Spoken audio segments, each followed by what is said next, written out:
moving along now. Now we're gonna get to movies. So we're gonna talk about three movies. First, you're gonna talk about the First Purge, which I Yeah. skipped because I'm not really a fan of the Purge series. And by the way, before I forget, the first trailer for the Purge series, TV series, sorry, came out for Comic Con. I was like, what? Yeah. I actually want to see this now. I really do want to see this. This looks really good. But yeah, like I said, not really a big fan of the Purge series, film series actually. Although I really did enjoy the second one out of all of them. I thought that the first one was kind of meh, third one was kind of meh, but the second one, really enjoyed that one. But you'll talk about the First Purge, while I'll talk about the Equalizer 2 and Skyscraper. So take it away with the First Purge. How was it? Uh, I liked it, but I didn't love it. All right. It's fine. Yeah. Okay. So this one, what it basically it does the fairy Walking Dead thing and say, all right, let's see how this all starts. Yes. Right. Yes. Basically, the story is that you have an experiment, and the idea was to do the social experiment involving people within Staten Island, and you're basically giving them incentives for money as to whether or not they're going to engage in the violence for the for this purge, and it's to do the science for a science experiment. And the problem is though is that it doesn't flow particularly well from the previous films, but it does Oh, the really? world building quite well, right? In my opinion, All right. because everything is the quote unquote first of the thing. And then it's a kind of hokey, tonally kind of drifting kind of film. I don't hate it, but I had some issues with that. The only big standout in this was Yilan Noel. He was the guy from play the boyfriend. Yeah, well, not the boyfriend, the kind of sideman from in Insecure. Right. I remember him. Hmm. Yeah, yeah. So he has a great look. Somebody made the point that he looks like he could have been Black Panther if he was a bigger star. Really? Kind of taking over. Wesley Snipes is a good action star, whatnot. So all of that I didn't have a problem with because all of his action scenes was badass. Right. But the point is that the quote unquote new founding fathers take over the country at this point. It have no Republican or no Democrat anymore. Everybody kind of put a lot on money and the NRA, and they make everything culturally relevant because it's all about, clearly because of the rise of the Trump administration and whatnot. And the whole point of the founding fathers, and the whole final point was the idea that, oh shit, the so-called science experiment getting co-opted by the founding fathers themselves. And that's the problem now. Right. And right, so what end up happening now, they end up undermining the experiment as it is by bringing in because they were supposed to do the whole thing in Staten Island now. And what ended up happening now is that to do the experiment, they end up bringing in a bunch of extra people who are not supposed to be part of the experiment because the experiment was going where only had a handful of people killing them now, doing killings, and it wouldn't have been a big quote-unquote success. But politically, they needed it to be a success to gain more power in the world now. Right. That is basically what the entire thing was about. So the big setup was, oh well, the purge thing was going to be this one-off novelty. And then you realize, no shit, it's a bigger issue than what they think now. Right. Because of the blow-up of the events of the first film. And they had to survive the night. So the plan was to kill way more people and to show, oh, people are really violent and the purges work now as an Right. experiment. That's the big thing. That's it. It doesn't really do much more than that, other than, well, it's a co-opting of a good idea, kind of. But it's still kind of a bullshit idea from a scientific perspective, in my opinion, but whatever. And yeah, that's pretty much it. I have nothing else much to talk about.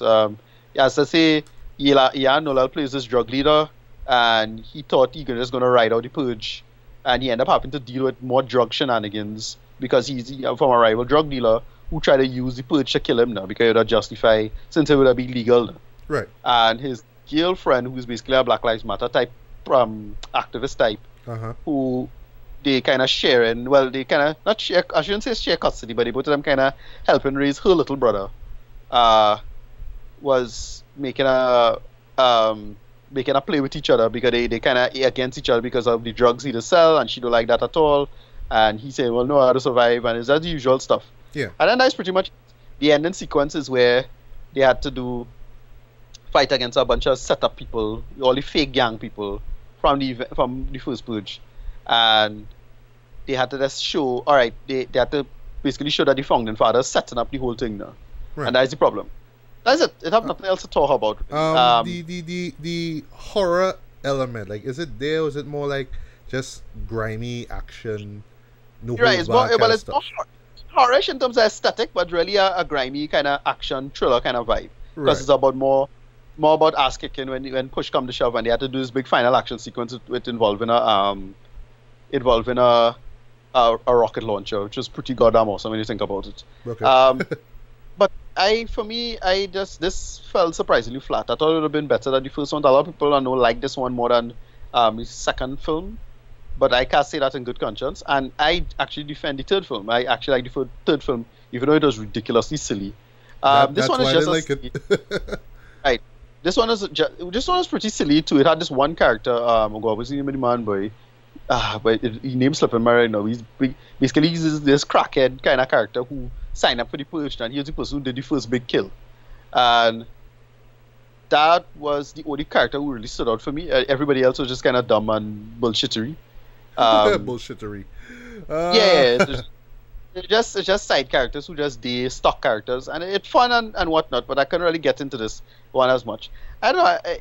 I had to give this a short review because I had nothing to really talk about per se, other than, well, it's action. They had to kick some ass. Yelan Noel was pretty good at his role. It's a nice little gonzo-y kind of film because the violence is ramped up in this one. When all is said and done with respect to the with the violence and the action, it just felt like an extended pilot to the upcoming TV series on USA. That's what this felt like. This felt like, oh well, this is the extended pilot they decided to put in theaters. So I was a little let down by that overall, but not bad. But I had fun with a lot of the gore and the violence and the general wildness of the whole situation. Right. But yeah, this one not a particularly good movie overall to write home about. I guess something like a low movie tongue. Like I do recommend it. Yeah, I do recommend it. It sounds disposable, which to me is like what Purge movies are anyway. You know, not overall shit, but just disposable. Right, and because it's so to me this so what should I say? It's so the word slipping me right now, but it is trying to be so just a kind of cheap gore film kind of thing. Oh yeah, like a grindhouse kind of thing. Right. Because it's trying to be that. I couldn't really get into it overall with this, and it's not like I didn't have fun. I had fun, but it just didn't work, and it just ultimately fell flat to me. It's okay, not bad. Right. Yeah, that's it. I'm waiting for the USA, Mr. Robot like, Purge series. I hope that's good. Yeah. I saw the trailer for that. They're looking okay. Yeah, and you hit the nail on the head because it does have a Mr. Robot looked it. Yeah. Yeah. That's about it. Nothing worth talking about other than that, in my opinion. Right. Yeah. Well, that's it. Unfortunately, guys, the same thing I could say for these two movies I'm going to talk about here. Not really much to talk about these two shows here neither. First off is the Equalizer 2. Yeah. Which is, believe it or not, the first time Denzel Washington has ever starred in a sequel to one of his own films. Right. What? I mean, just think about it, in the span of his career, man never starred in a sequel, Never started a sequel. Never did. So, not like we were supposed to get a Training Day sequel, not like we was going to get a Magnificent 7 sequel, but hey, whatever. But speaking of both of those movies, once again, just like the first Equalizer, this is the fourth pairing up between Denzel and director Antoine Fuqua. Right. The first Equalizer, well, this came out before we even did BS Beats and Bailey, right? But I recapped it before watching the second one here. And my thoughts on that movie are the same basically, which is, yeah, it's fine, it's okay, it's well shot, which is always like a trait of Fuqua films. They always like gorgeously shot, excellent cinematography from first frame to the end, always impeccably shot, right? Denzel, being Denzel, being that actor that we all know and love, he could do no wrong in our eyes. Even though the premise is kind of bare bones and kind of mediocre, I felt that there was a lot of padding in it because, for one thing, okay, if you want to have this story about this former CIA agent go up against the Russian mafia for beating up Chloe Moretz from Kick-Ass, right? And then you have these subplots with some guy that he was working with at this Home Depot place, and then this other subplot with some guy who came to rob the place, and you know what I mean. It's just all these moments that just kind of got in the way of the core story now, and it stretched the movie out to like 2 hours and 50 minutes. Swear to God, movie is 2 hours and 50 minutes. Well, 2 hours and 60 minutes actually. There was no need for there's no need for it to be that long. There's no need for all this padding. You know what I mean? If the story was basic and bland, let it be basic and bland. Just have fun with it. But no need for excess padding, right? And the reason with all the padding actually is because of the character of Robert McCall, who Denzel plays. You know, he is this guy with a past, you know, this dark past. But yeah, then in this case, well, in the last film, he was working at this Home Depot place. I know he's this likable guy that everybody likes to be around. You know what I mean? He goes to his house. It's like, yeah, you know, neighbors like him, all that kind of stuff. But you know, you want to spend so much time developing this guy to be this likable guy. You know, he looks out for his fellow man. You know, he wants to ensure that this kid goes to school and he makes sure that people get justice and all that kind of stuff. You know, you want to root for the guy, but you're just slowing the film down just to tell us things that we already know. You know what I mean? And that to me was the problem with the first movie. We do get to see some really nice deaths, you know, some nice little kill scenes. Even though it kind of sucks when you realize that, you know, Denzel had 2 stuntmen to do the stuff for him. But still, it's we come to a movie to believe that Denzel is old enough to kick ass like that, right? So we buy into it. I mean, if we bought Liam Neeson, you know, doing the Taken movies, then why we can't? Why we can't buy into Denzel being a badass? I mean, come on, he's a badass, right? So going into Equalizer 2, now Robert McCall is a Lyft driver. So apparently, after the events of the first movie, which basically is him inside the Home Depot, kind of taking out the bad guys, and then actually killing the main villain with a nail gun, apparently he got fired. Well, he didn't say that, but I assume it's like, well, fuck that shit. We can't have this guy working here anymore, so bye. No, but I mean, that's ridiculous. Like, nobody do. Yeah, it can't be that it's because he killed people, he get fired. I mean, oh God, that means he had to be some big time killer. I know. So it had to be some. But it was probably just intentional. He got fired to move. But he probably just got intentionally fired to move on, not because of that, right? Yeah. But then again, they always, but even for the first movie, they always establish his character as he will just he's a nomad. He will do what he wants. You know, if he wants to start a business, he will start a business. You know, he lives life like that. So he won't stay in this Home Depot job for the rest of his life. No problem, understood. So now apparently he's a Lyft driver because he's a Lyft driver, right?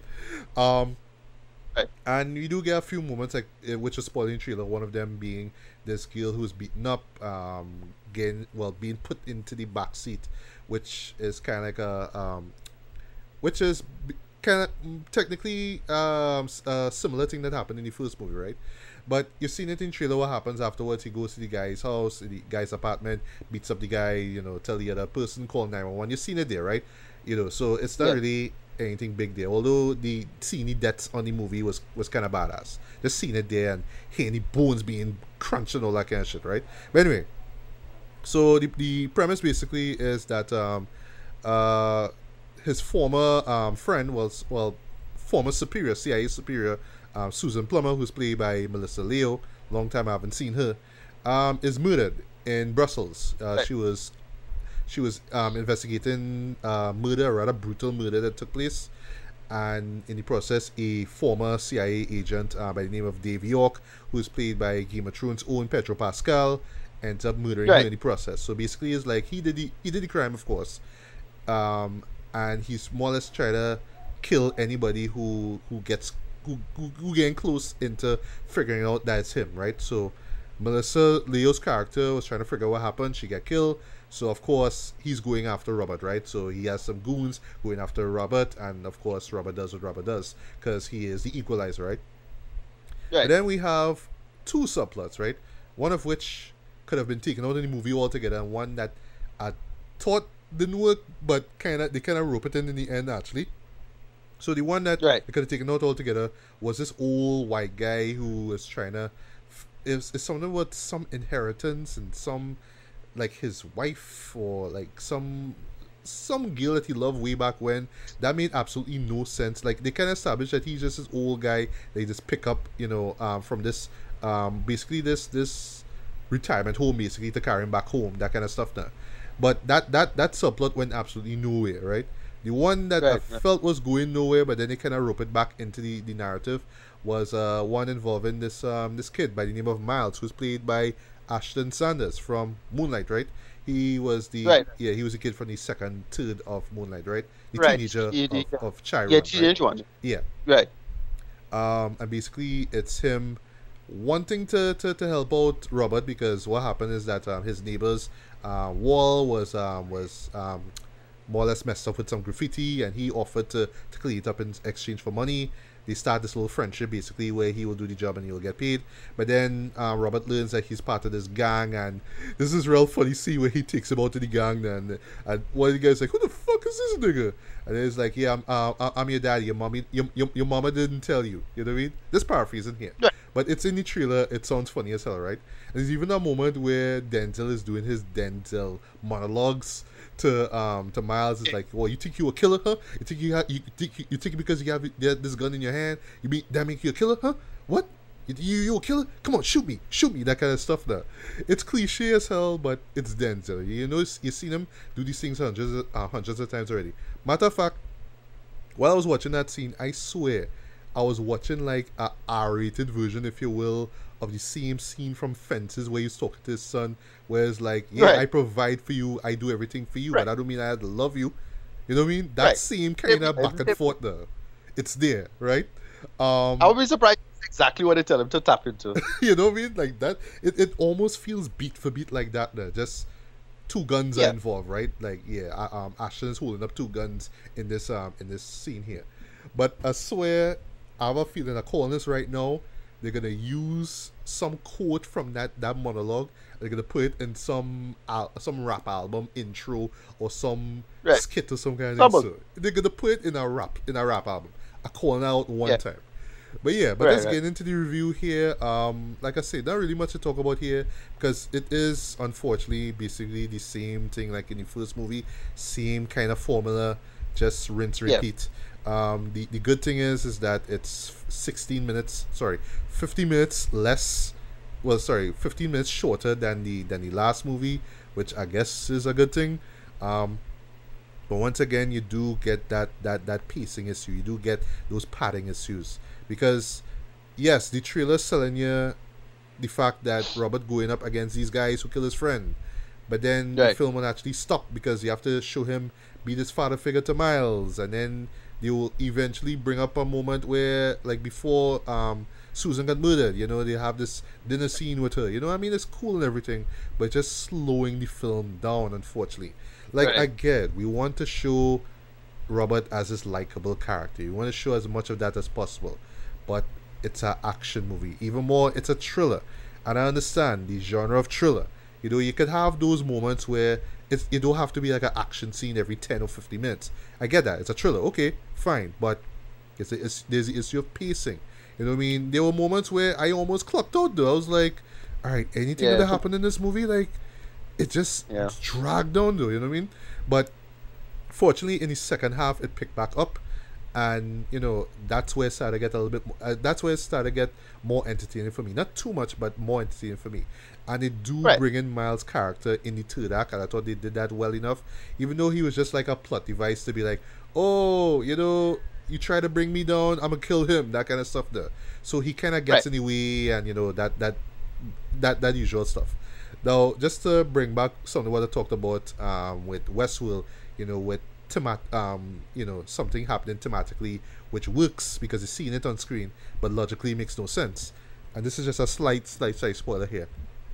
So the third act involves this storm, right? This storm that taking place, sorry, a hurricane that taking place in Boston, right? And it's basically Robert saying, "Oh, alright, Dave, you want to bring your fellas, you want to bring your guys on me? Okay, cool. Come to my territory, Jet.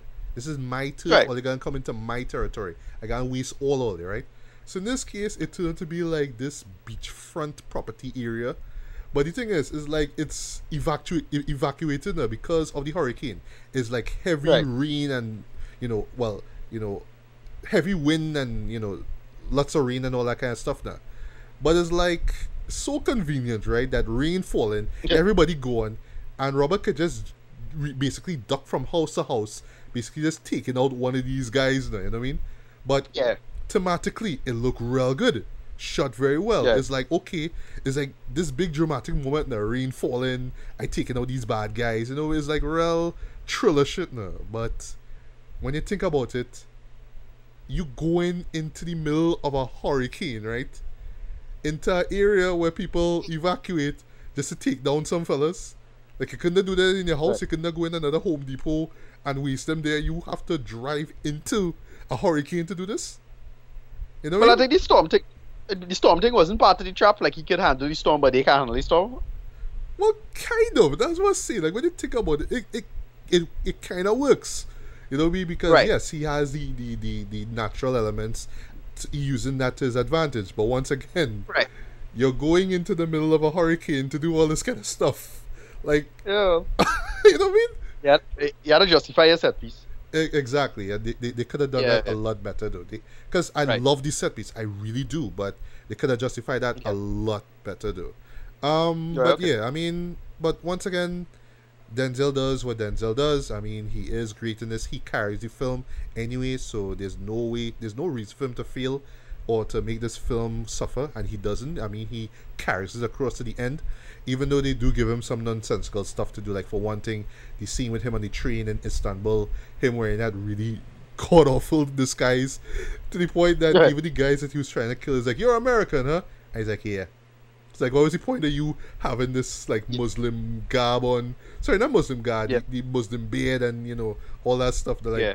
when the guys that they're trying to kill don't see through your disguise, dog. So like, what's the point? You know what I mean?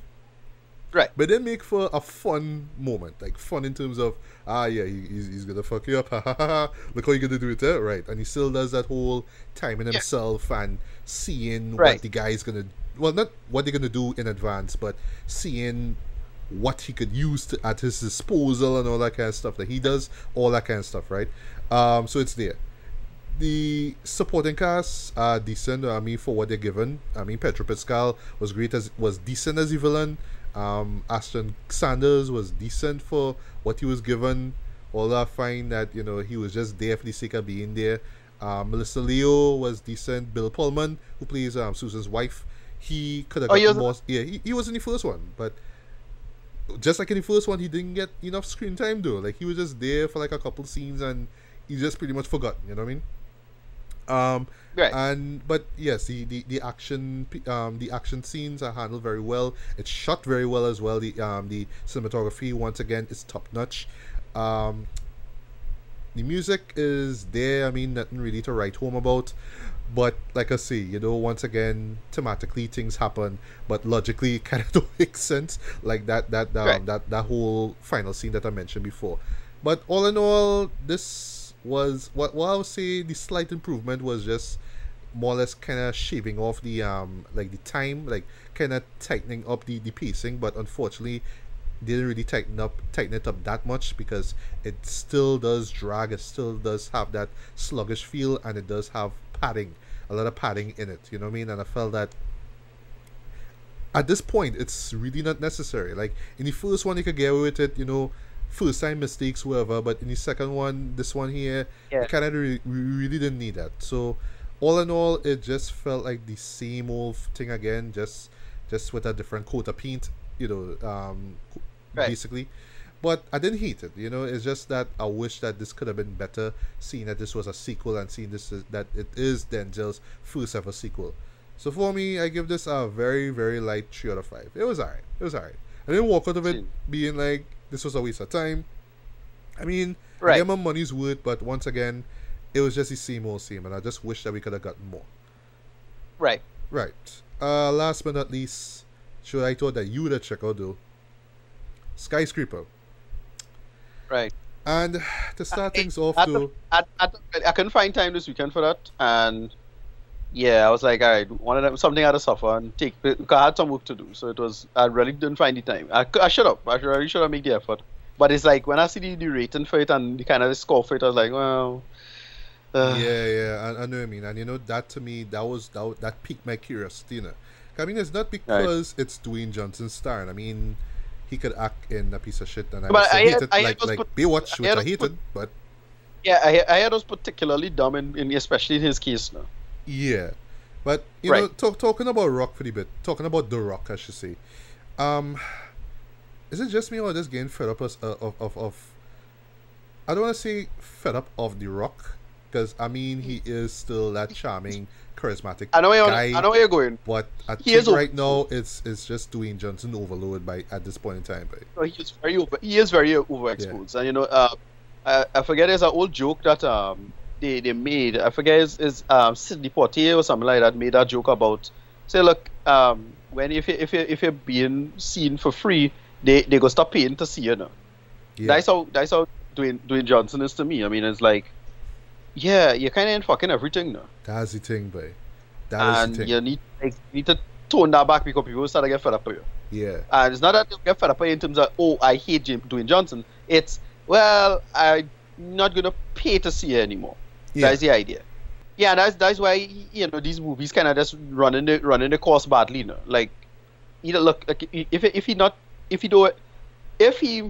not gonna make the effort to like try to pace himself out as an actor and pick better projects, because look, some of these projects sounded way on me too. It's like, all right, it kind of get a little hokey and ridiculous that, oh, okay, look, it's a silly action movie you're doing again, all right, but starting to get fed up with that shit.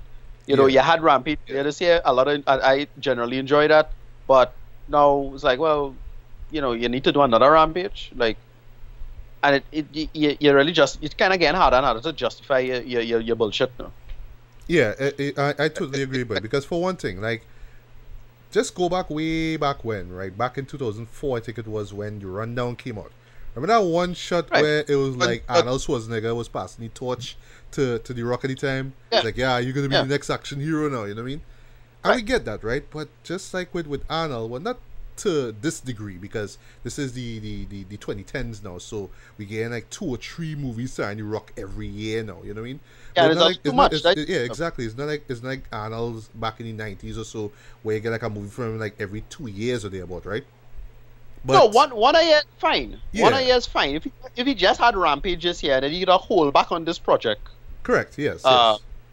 If he held back on this project for next year, it would have probably been fine, in my opinion. Yes. But like it come on the same damn year. Like Rampage is just a couple. That's the thing. Like literally a few months ago, we saw Rampage. We enjoyed Rampage for yes, it was dumb, but it was damn entertaining. Yeah. That was like 2-3 months ago, and now we get Skyscraper. Like it's just too much. But that's all he had to do. Just one a summer.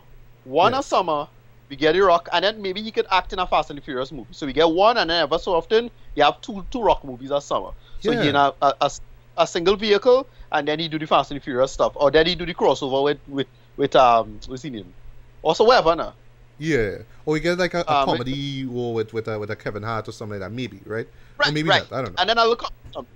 Right, that's fine. But if I have multiple Rock single vehicles, that don't work. That's it. Like too much. Because I mean, like, look, Rock is charismatic, but you ain't that charismatic. Exactly. Like I like the guy and all, but there's only so much of him that I could take. You know what I mean? This is not WWE we watching again. This is not SmackDown we watching it, right? But anyway, so that in itself, I imagine, is the reason why this movie came third. You know, in the weekend box office visit, like Hotel Transylvania 3, #1 in them. Yeah. Right. But I mean, the animated stuff will always do well no matter what, unless it's like real shit. And for one, I understand Hotel Transylvania 3 was real shit. I went to see it. I mean, it's Hotel Transylvania. I mean, come on. Yeah. Or not like the first one, but whatever. I like the first one. The sequel is so much nonsense. I was like, yeah, but this part you're gonna be shit now. Yeah. So, I skipped it, but my thing was that, well, it's an animated movie. You had to get him children out of the house. And get them to sit down. And it's summer, you know what I mean? So why not, right? Right, and it's summer, so it was like a good piece time. So it was more nothing to do with the quality of the material necessarily. Yeah. But as I say, that I ain't surprised that that beat this rock movie because the rock movie was just so much of a mess. So anyway, tell me about the Yeah. movie now. So this last thing I just want to mention before I get into the premise, right? So another thing, do which is so ironic, right? Because well, you and I and our TCL colleague Somali actually did a video doing a well, more or less reviewing, not just say reviewing, but praising, Die Hard, which came out a mere 30 years ago. So it's Right, amazing that a movie like this, like Skyscraper, basically ripping off Die Hard, would come out 30 years right, later, and that's such a shame, though. But it's more or less like a merging between that and the 1974 disaster film, The Tower Inferno. This is back in the days right, when, disaster movies were big, and you had to have this full cast of, like, these big actors, like, all the big actors of the 70s at the time were just in one movie, you know what I mean? And that's what it was, right, right? right. But yeah, Yeah, but basically the story is that well, we see this flashback with The Rock being this FBI agent, and he is trying to bring down this guy who has his family were more or less taken hostage, and he has a grenade and stuff, and he lets off the grenade, and in the process loses his leg, which right. for some weird reason after the show ended, I was kind of wondering like how exactly. Cause they just kind of cut to white, and then afterwards you just see him in the hospital, bloodied up and Well, whatnot. I mean, it's a blast, however. It's like you Yeah, see that with soldiers all the time. How much time they just lose limbs because of some IED, whatever it is, right? right, right, right. And then in the Right. process, well, the nurse who was treating him, Sarah, who's played by Nev Campbell. Long time you see Nev Campbell. Hey, I know, right? I oh, know, right? Last time I see she was in House yeah, of Cards, but that was a while back. But Nev Campbell's though, yeah. So yeah, literally love at first sight, basically. So cut to 10 years Okay, later. They are married okay, okay. now. So, all right. They Okay, have okay. You know what? twins. Like, thanks for this. Yeah, Okay, no they problem. do have time skips, right? So they have twins, well, a boy and a girl, and they are in Hong Kong actually. So they are this place called the Pearl, which is, well, not rumored, but it actually is the world's tallest skyscraper, right? And it's Right. created by this Asian financier, basically. He's played by Chin Han, right? So we remember him as the guy who played Lau from The What? Dark Knight, which Wow. Lau, Right. right? So once again, Yeah. 10 year anniversary, which we also talked about in our Was It Seen video, right? Yeah. So once again, doing the whole anniversary stuff again, apparently, right? So the Rock is there, and he is just like he more or less assessing the security, right? So that's his job basically. But in this case, he just had to monitor everything in the skyscraper itself, just to make sure Right. everything working good, make sure everything is great before they open it out to the public, right? So Right. Right. essentially, it's just him and his family there, and a couple of people are there as well, including one of Dwayne's old colleagues as well, who I'll just say right off the bat is one of the bad guys here. They kind of telegraph it right off the bat, like Right. it's Okay. literally him. It's like That's a it's like doing this by an elevator, right? The elevator open, I just seen the guy looking at him. Just that one yeah, yeah. shot alone, I was like, yeah, you's a bad guy. The way how you just look at Right. him, just in an elevator. Obvious Yeah, villain. obvious, Obvious right? villain is up. Right. So in true Die Hard fashion, well, alright, but before I forget, so this skyscraper is ultra modern, right? So a lot of Right. high tech technologies there, a lot of state of the art stuff. Even though they have like what 2, 3 elevators there, which is weird, but whatever, right? Whatever, right? So one thing leads to another, and these terrorists get their way inside, and they basically set fire to, I think it's the 98th floor of the Right. already 240-story building, Okay. right? Right. Right. And it just so happens that that the Dwayne's family is underneath, right? So Okay. yeah, so fire taking place, they have to get out. Dwayne, for reasons that I won't get into, is not in the building. Like, he stepped out to do some stuff, so now he has to get back into the building now to save his family. And Right. I'll stop right here. So right off the bat, yes, this is Die Hard meets Torrent Footer, just right off that premise alone, right? This off that setup. Right. Okay. Now, Yeah. You can tell trailers. yeah, the only thing is with him, right? Now so they try, I don't want to say they dumb down the Rock, but they try to humanize him, because I mean, you look at the guy and you could tell that he could just kick anybody's ass and survive, right? But they try to humanize him, whereas like he get beat up a number of times by these gunmen, and it's like, you could have just like rock bottom, do like a rock Right. bottom to one of these guys, because you have you have the look already down, you know what I mean? But they have to give him this disadvantage of him having this prosthetic leg. It's like, well, he can't do anything because he's a prosthetic. You have a prosthetic leg, and then also too in true cliche format, he's a dad and he cares about his family and he wants to save his family, and that's it. So it's like that's the only set of humanization you want to give this guy, but still, he is no John McClane. Like the first Die Hard, John McClane. Yeah. That's the problem with it. That when John McClane was done, the whole point was him not looking like Dwayne The Rock Johnson, right? Not looking like Sylvester Stallone. That would make the movie so like great. Yeah, exactly. So sell that with that. Don't make any sense. It don't, like tonally, it don't work. No, it doesn't. It doesn't. It don't work. Yeah, I mean it makes no sense, man. Also too. Okay, they trying to do something a bit different. I could see they were trying to do something different by having The Rock go back into the building to save his family. Once again, saying the whole fact that he's so stoic and he needs to save his family, right? But honestly, it would have been a lot easier if the man was in the building. The stakes would have been a lot higher because it would have just been him and the family trying to escape the building. Now you bring in this whole thing where all these highfalutin things take place and he had to dodge the police. Yes, the police are tracking this guy down. I'm not going to get into why, but it's dumb, right? So he now have to evade the cops and get back into the building, and the man had to climb all the, well, basically this ladder, right, to get to where his family is. And this thing, like him climbing up the stairs, climb up this ladder, takes him like less than an hour, Dread.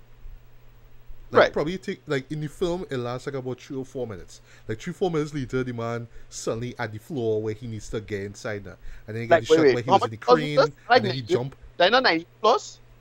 Yes. Cheap, but I swear, like in the film, time just passed, right? And the man suddenly at the point at well, yeah, so close to the 90th floor where he could get onto the crane, and then, well, you see in the trailer where he make that jump from the crane to the window and all that kind of stuff. But it's like, once again, you have a prosthetic leg, Jen, and somehow you manage to climb all their stories in such a short period of time.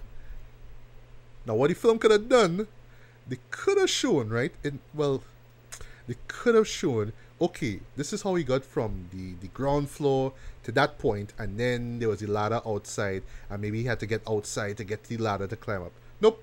Just show him climbing up a ladder, and boom, he there, right? So, whatever. Yeah. Also, another problem I had was the effects.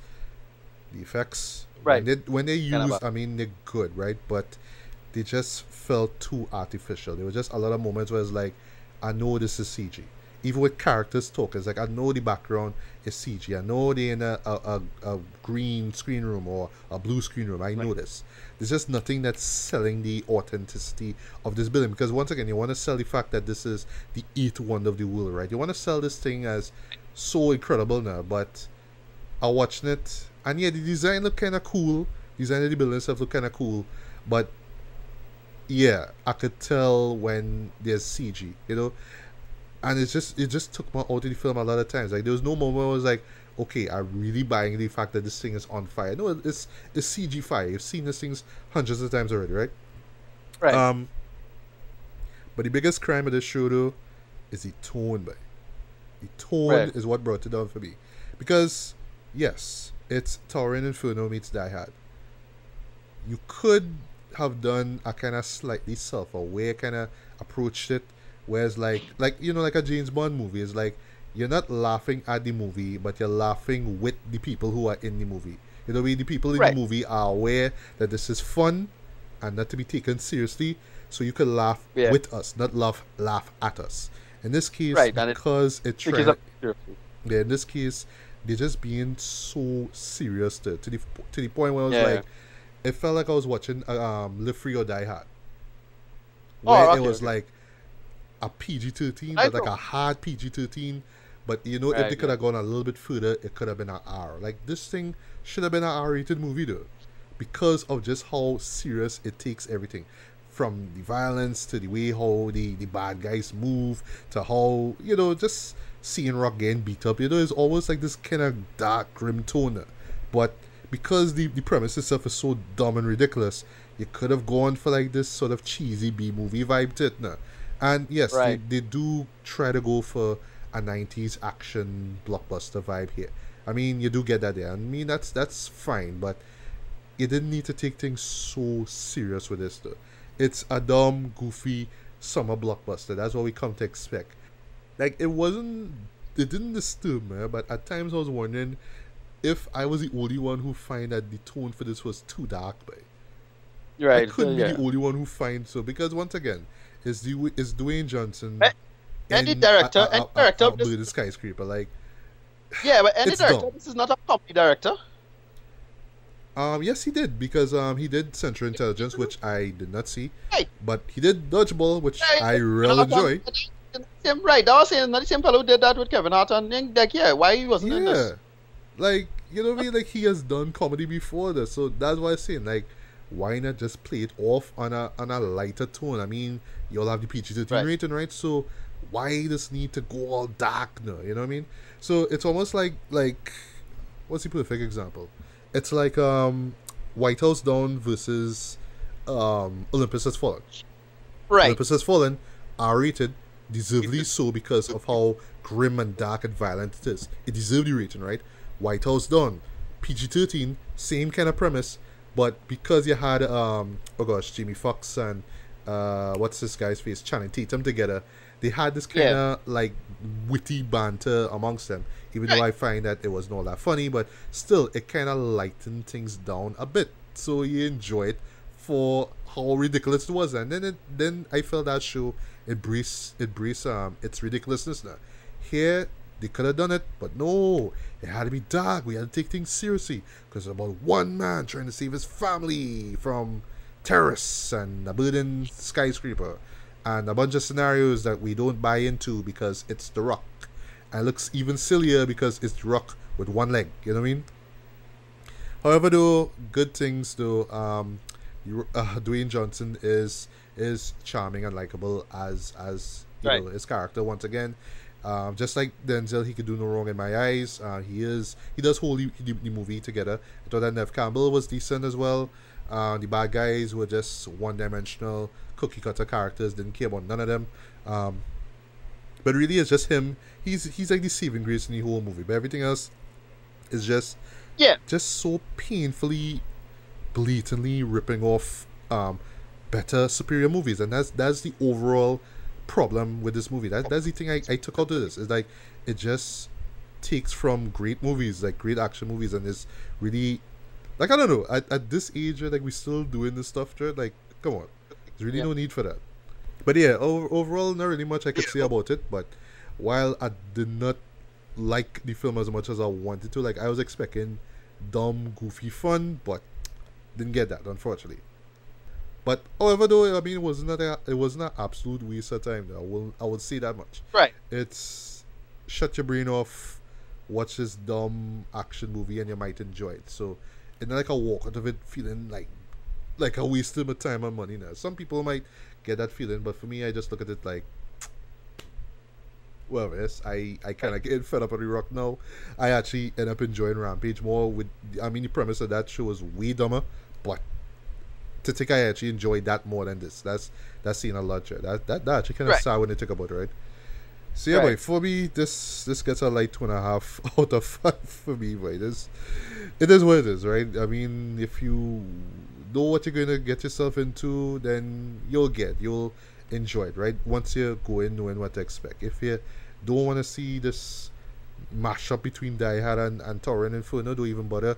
If you know the movie looks bad, just offer the trailer, don't even bother. But if you don't care, if you just like anything that Dwayne Johnson and I know it have people out there that like that, then you might like this one. But for me, this is like Dwayne Johnson overload right here. But right now, I just fed up of seeing him in movies right now. I know he's supposed to do a Jumanji 2 and of course the spin-off from Fast and Furious. But right now it's just like, yo, Rampage was enough.